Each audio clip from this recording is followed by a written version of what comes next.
Hi, Sarah. Just as a quick intro, I wanted to let everybody know I'm very pleased to get to introduce everyone to Liz Caselli-Mechael. Hopefully I got that correct, who is the Global Head of Content and Digital at Nestle.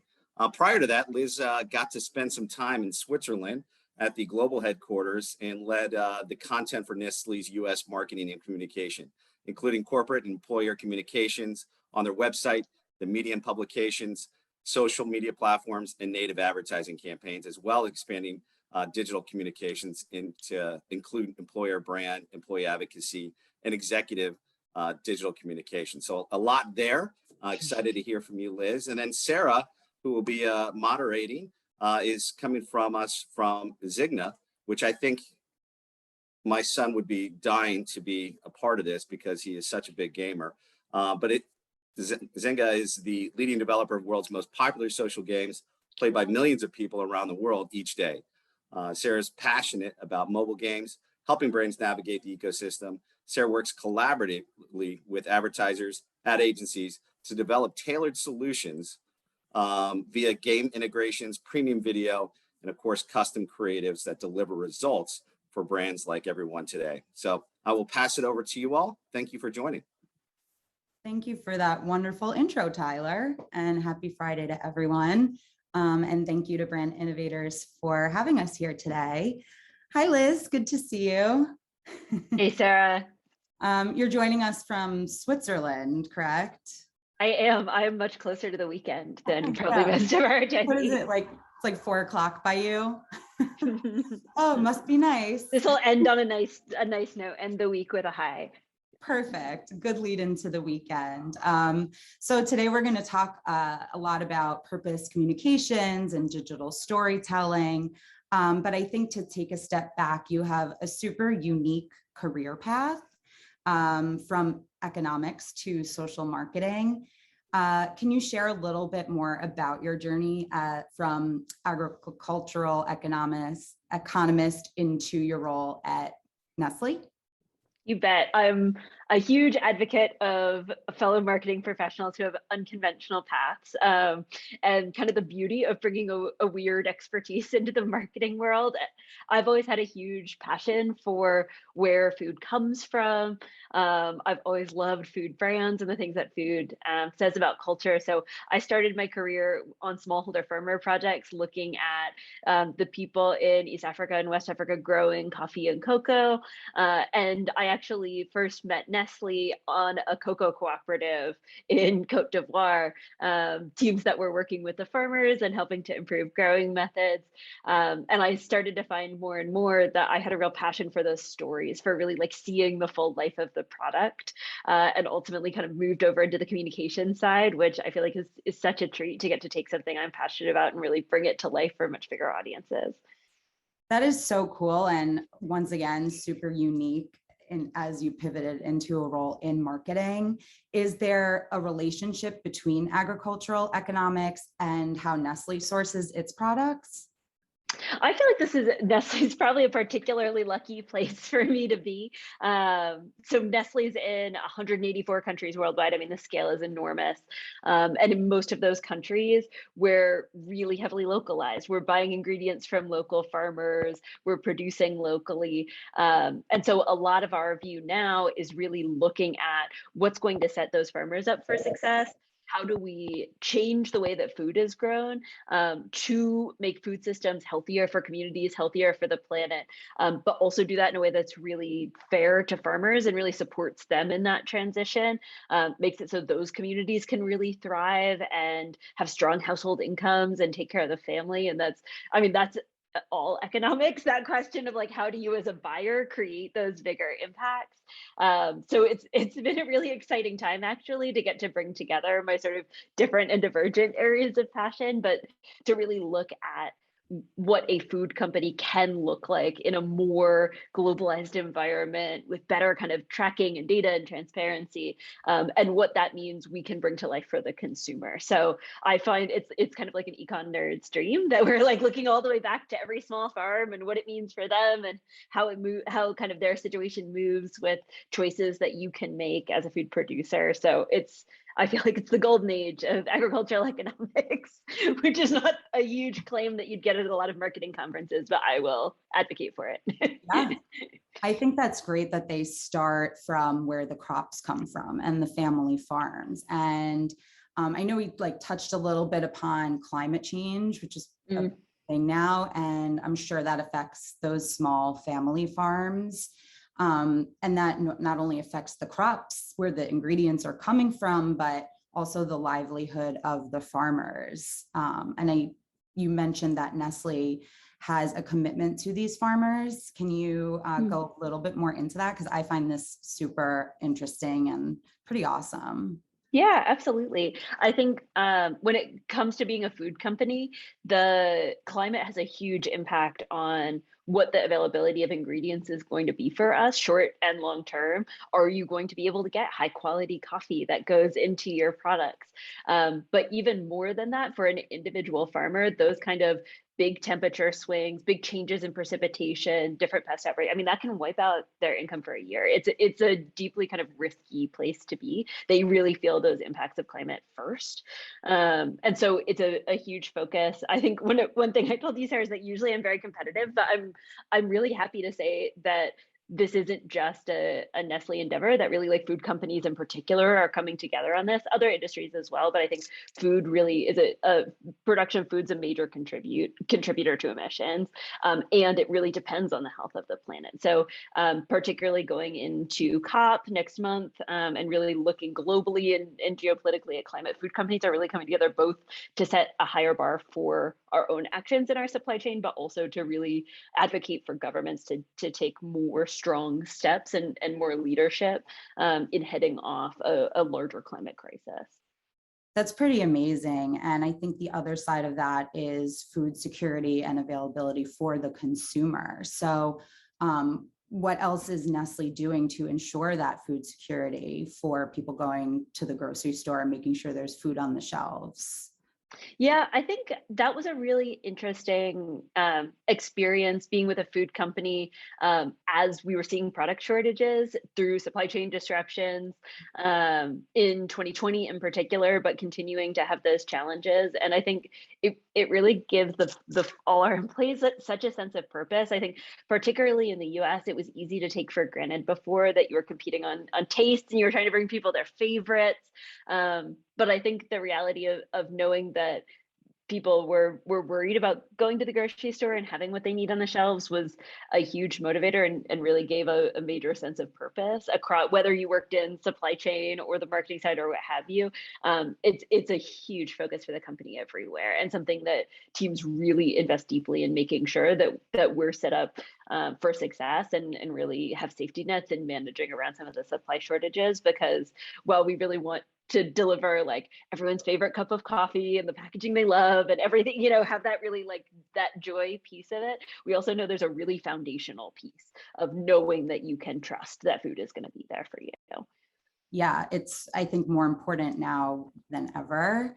And to pivot into purpose, purpose-based communications, as we discussed, is something that is a continuing journey for Nestle. It's been a core focus of theirs for a really long time, but in more recent years, they've really invested more into it and kind of changed the way they're communicating. Are you able to explain a little bit more about what that means broadly and more specifically what Nestle's mission is when it comes to that purpose-based communication? Yeah, absolutely. I know purpose is certainly a buzzword for us marketers more than ever. I think ultimately it comes down to what is the larger impact that our products are having everywhere they're touching, and how are we making that a really positive influence on our communities, on our farms, on our consumers, and that's something that there's really that we spend a lot of time and investment in figuring out what does that full purpose look like, and where do we need to fill gaps and help kind of solve for some of these larger challenges like climate when it comes to the relationship with our farmers. So at Nestle, kind of, it won't be surprising, our overarch is really good food, good life.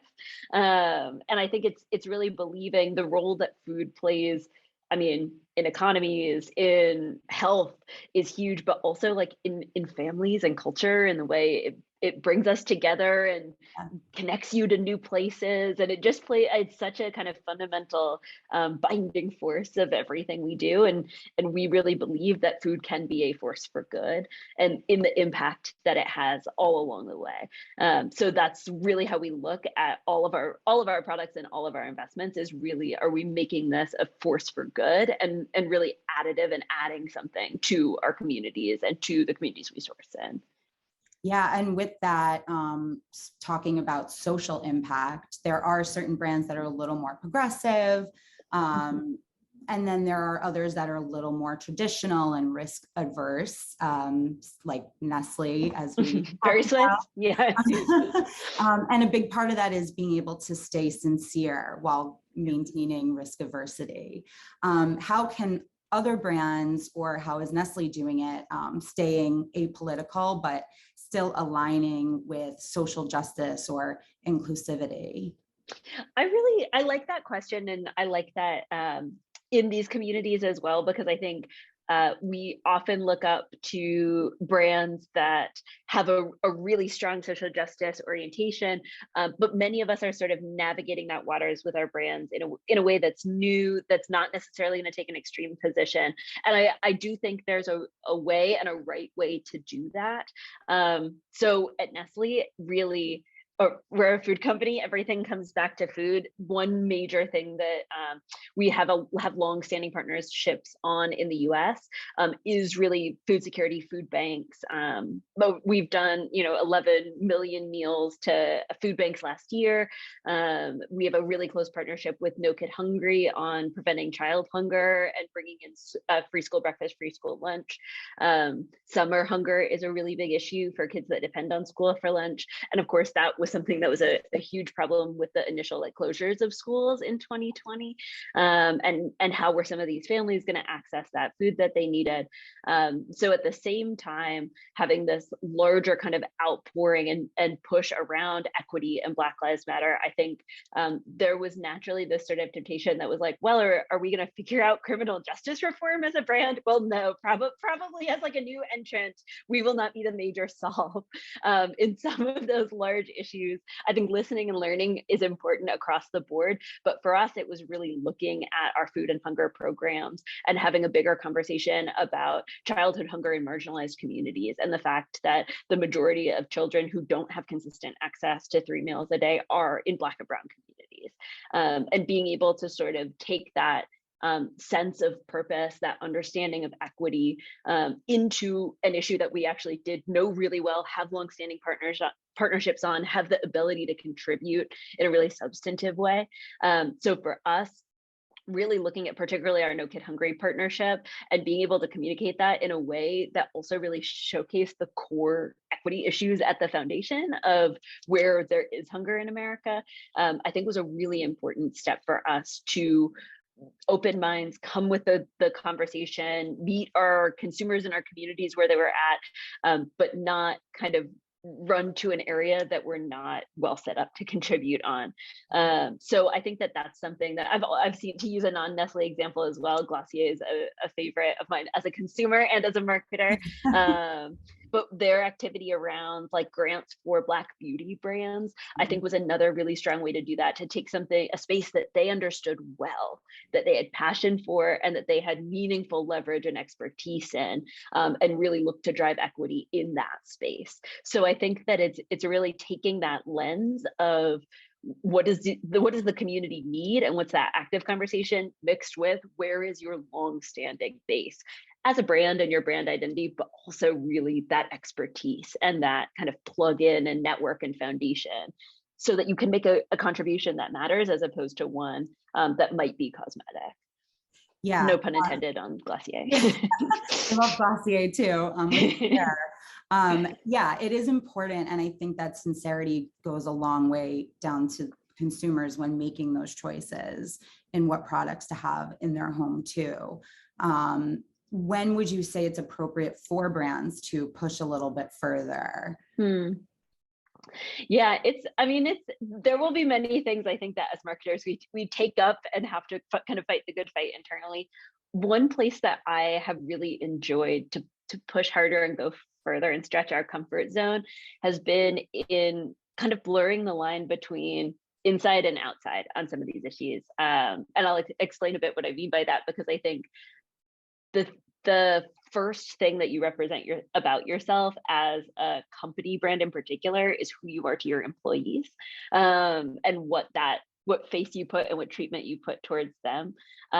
So when we look at broader issues of equity and access, again, in looking specifically kind of at the US context in particular, I think one of the places that we thought we could make a real impact was to sort of open the doors on some of that. And so that started in 2018 with making public the results of our gender pay equity analysis and being able to kind of publicly take that like testament to one-to-one gender pay equity at every level.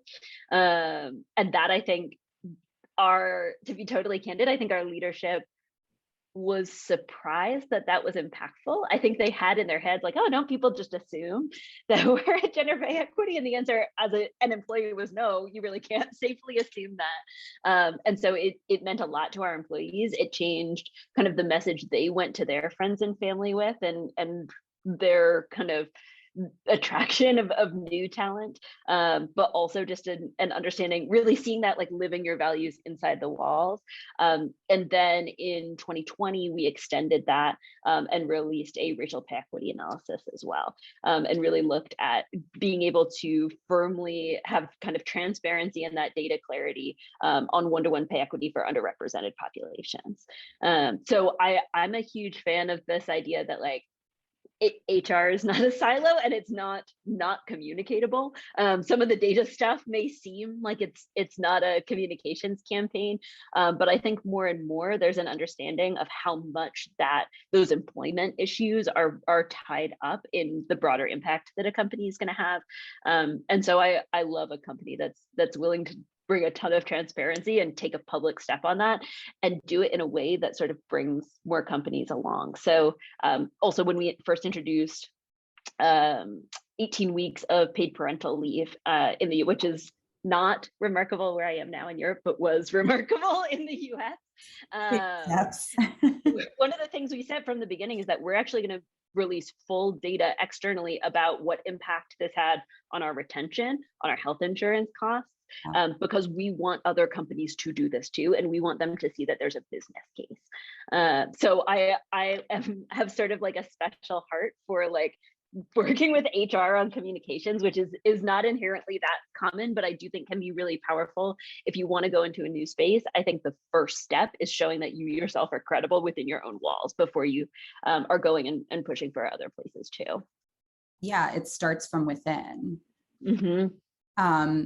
To pivot into the storytelling side of this, can you share an example of how storytelling relates to purpose-driven communications? Yeah, absolutely. And I think so one I'll start with is in the case of paid parental leave, I think it's very impactful on a data level that you see better retention, better, easier return to work, lower incidence of maternal anxiety and postpartum. I think all that's really compelling. But actually, what most people remember from that communications were the interviews with parents who adopted out of foster care on a few days' notice and were able to take like 6 months to get to know their new family, or mothers who had kind of this time with their infant that enabled them to, go back to their parents in another country, and their parents were able to spend time with their grandchild, which wouldn't have been the case without the program. The human stories, I think, really obviously stuck. That's not a new conclusion, but like really stuck with people a lot more. And I think often large companies hesitate to put out employee faces who aren't their senior leadership. And I often feel like I've seen enough of like the senior head of the strategic whatever, and that's not necessarily going to be like connective tissue with me. So one thing I'm often advocating for from my position is more employee faces at every level, and in every kind of role, and letting employees tell that story themselves to make some of those bigger abstract efforts a little bit more accessible and human. And I think if we're able to show it, we have a fairly new campaign that really showcases employees around the world in their own voices, telling their own story of working on sustainability projects. So I'll give a quick AV pause and see if we pull that off, but otherwise I certainly can also drop the link in for folks who are in the chat. Yeah, do we have that queued up? I hope it works because I loved watching it. Thank you. Oh, Something's happening. yep, thanks team. When you are one person trying to make a big difference, in Portuguese we say nadando contra a maré, or you swim against the sea. My name is Juliana and I do sustainability work at Nestle. One day I was on the train on my way to work, scrolling my feed on social media, and I saw a lot of posts of plastic pollution on seas. When I arrived at Nestle, I started asking myself, what can we do as Nestle? And because of my passion for sustainability, I was invited to be part of the plastic straw team, working to eliminate the plastic straw in our ready-to-drink beverages. Some months ago, we had the first production of our products with the paper straw, and I saw it, and I can't believe it. I was not alone swimming against the sea. When you find people like you that believe in making a real difference, together at Nestle, we eliminated over 1,700 tons of plastic and changed Brazil's entire industry. Pretty incredible. Thanks, and thanks team. I think one thing that really excites us about that is a lot of our climate work is made up of a lot of little steps and a lot of little stories. But the important thing is really driving them consistently everywhere and driving to that cumulative impact.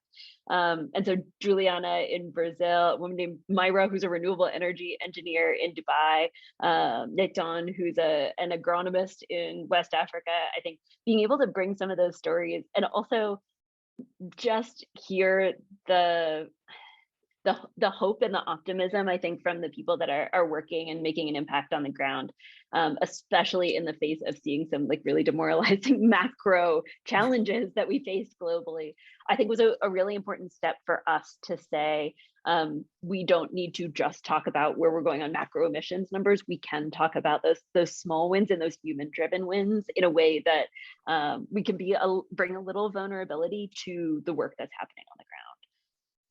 And you touched on it, the human level, I think is the biggest part, is like there are people behind the brand and these people are making a big impact.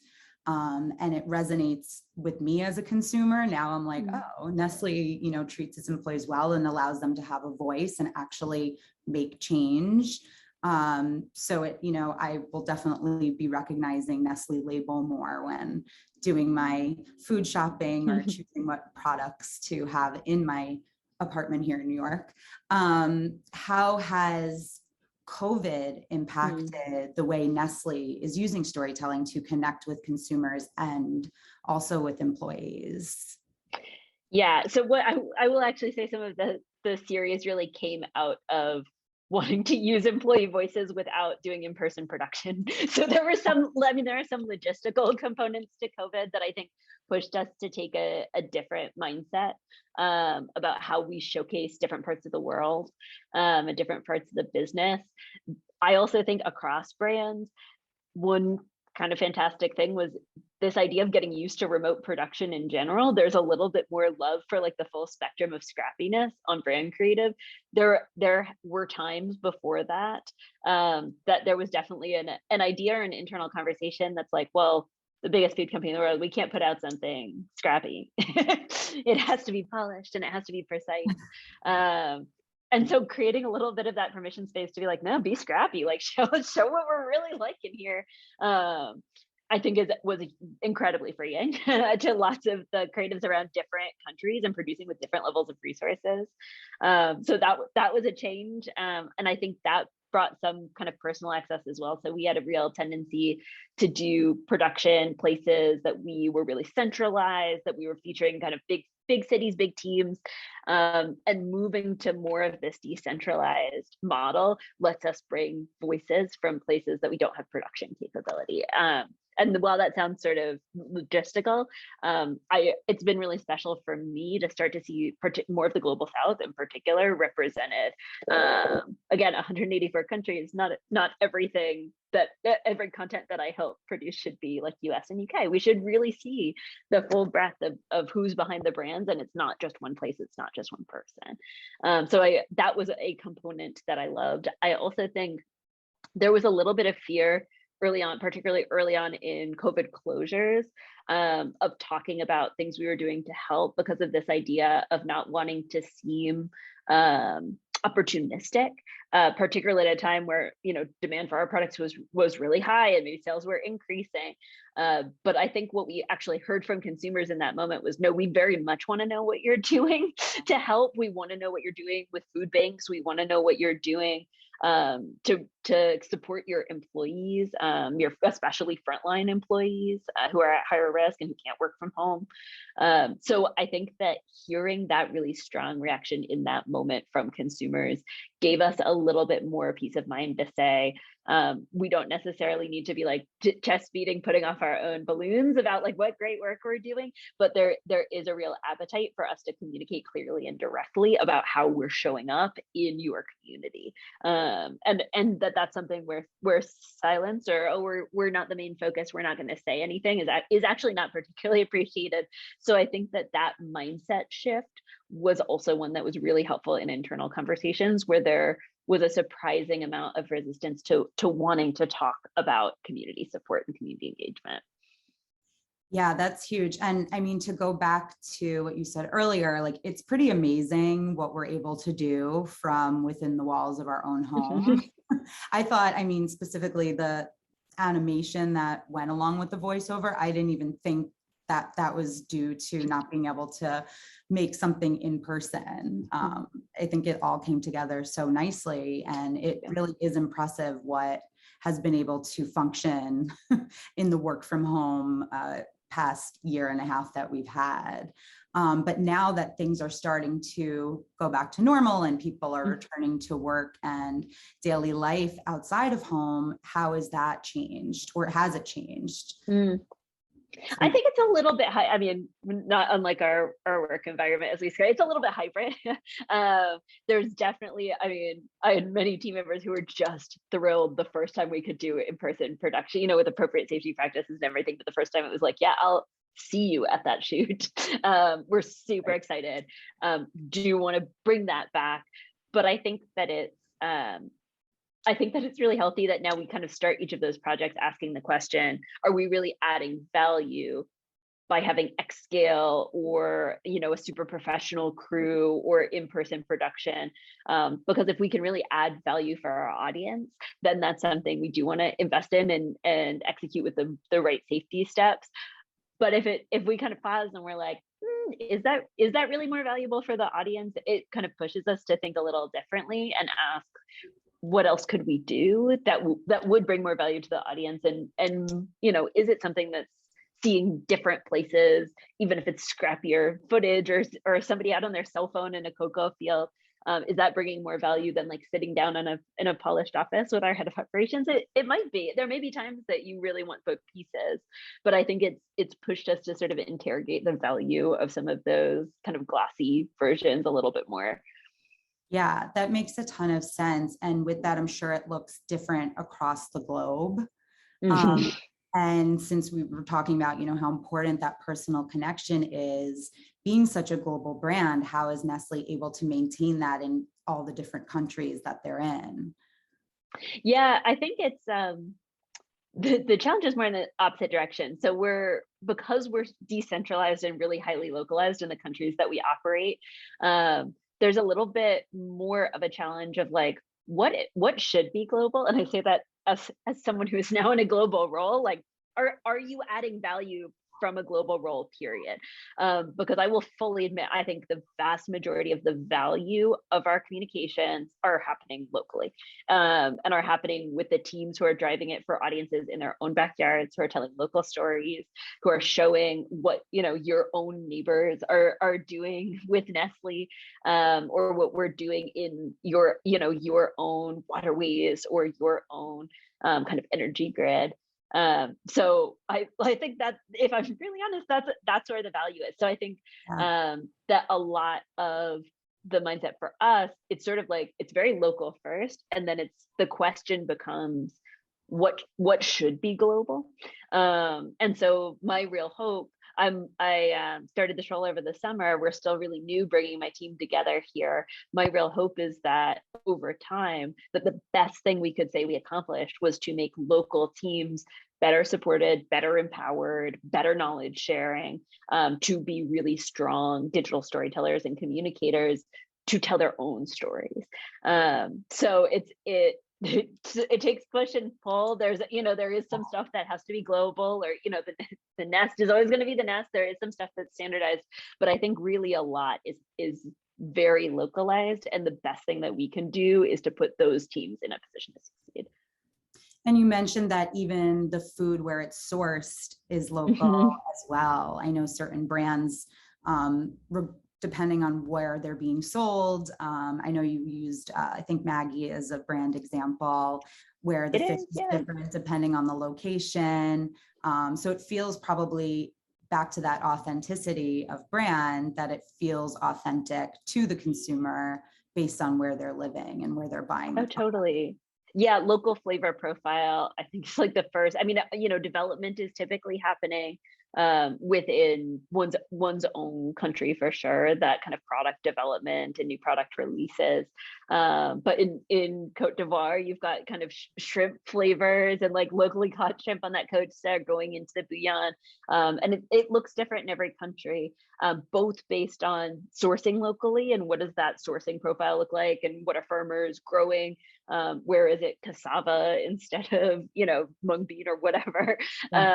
But also in terms of really having recipes that fit into a local diet and are part of that like local staple, flavors you grew up with, making that easy and accessible for consumers.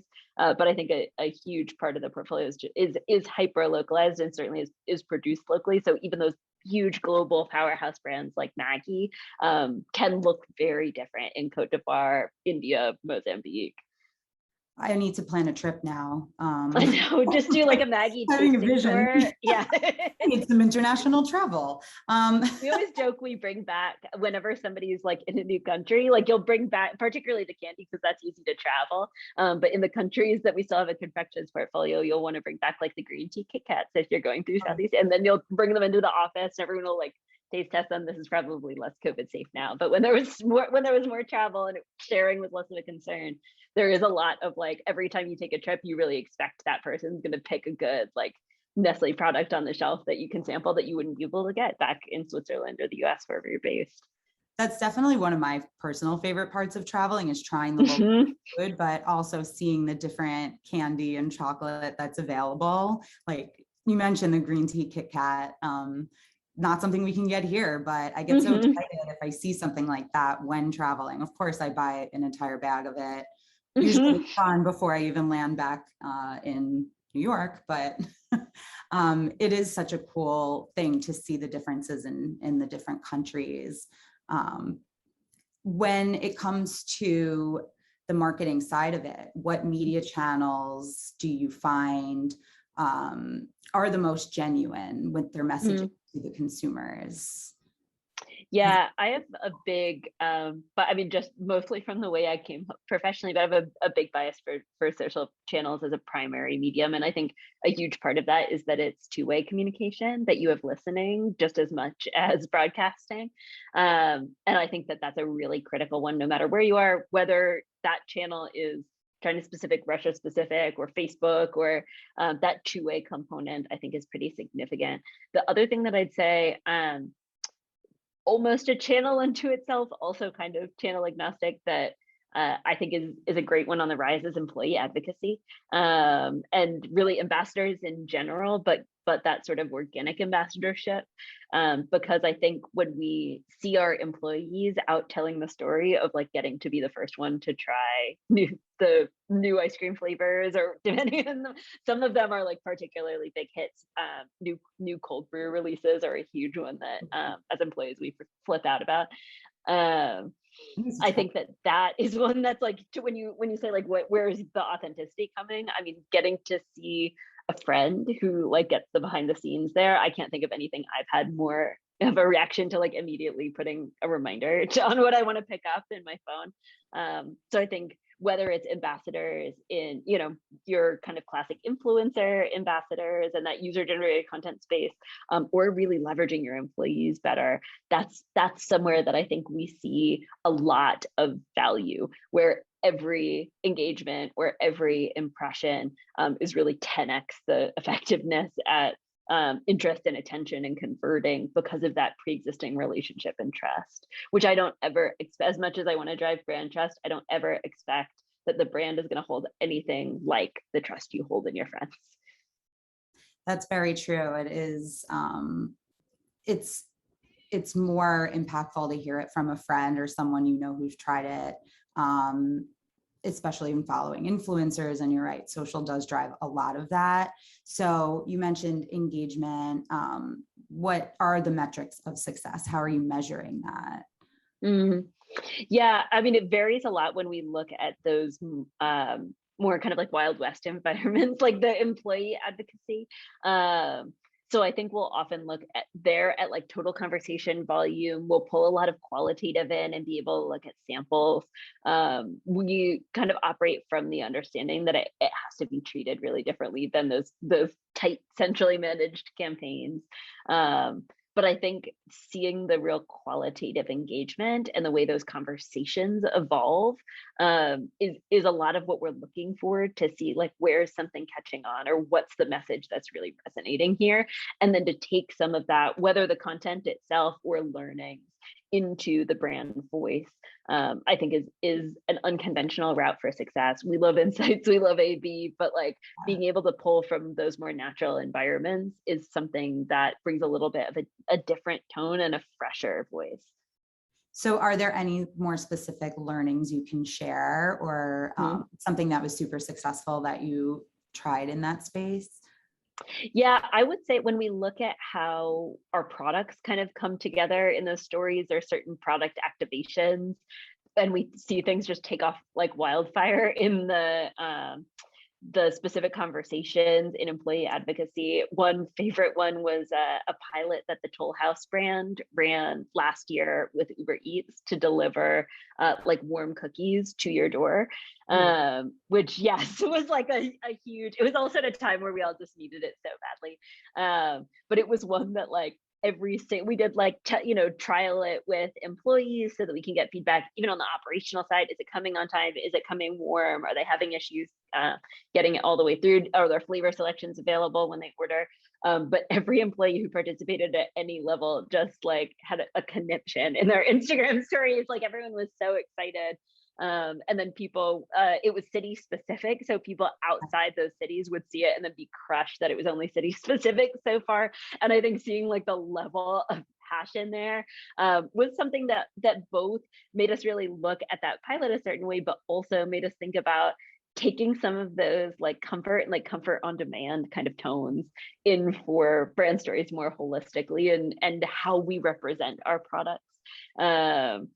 And seeing more where they fit in like the bright spot in your day, and finding what products kind of fit in that space the most. So that was one that I remember just having like a ton of enjoyment watching through those tagged Instagram stories, but also really thinking about what does it really mean for us that this is so disproportionate. I mean, we said it and it sounded super fun, but this is way, like it was way above and beyond what we could have expected.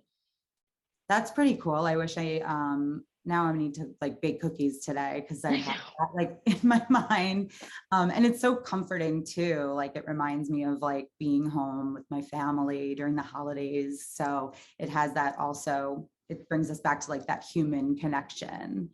It does. It's like a real nostalgia play, even when you're like locked up in your home office for 12 hours. If someone brings you a warm cookie, it gives you the boost you need.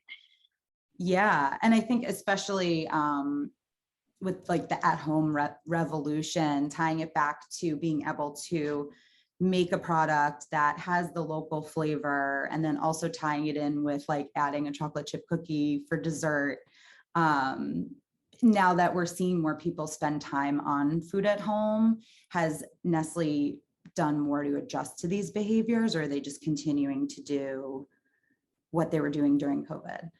Yeah, I think that there are a lot of behaviors that developed when there were fewer out-of-home options that I think are here to stay. I think having more out-of-home options back is great for consumers, but there's a lot of those rituals and experimentation.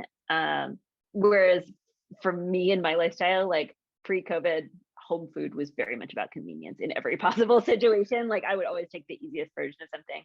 With the time and the need to like experiment and innovate, we saw more trends like Dalgona coffee and like I'm gonna spend 20 minutes whipping my coffee because I want a special experience that I used to get out of home.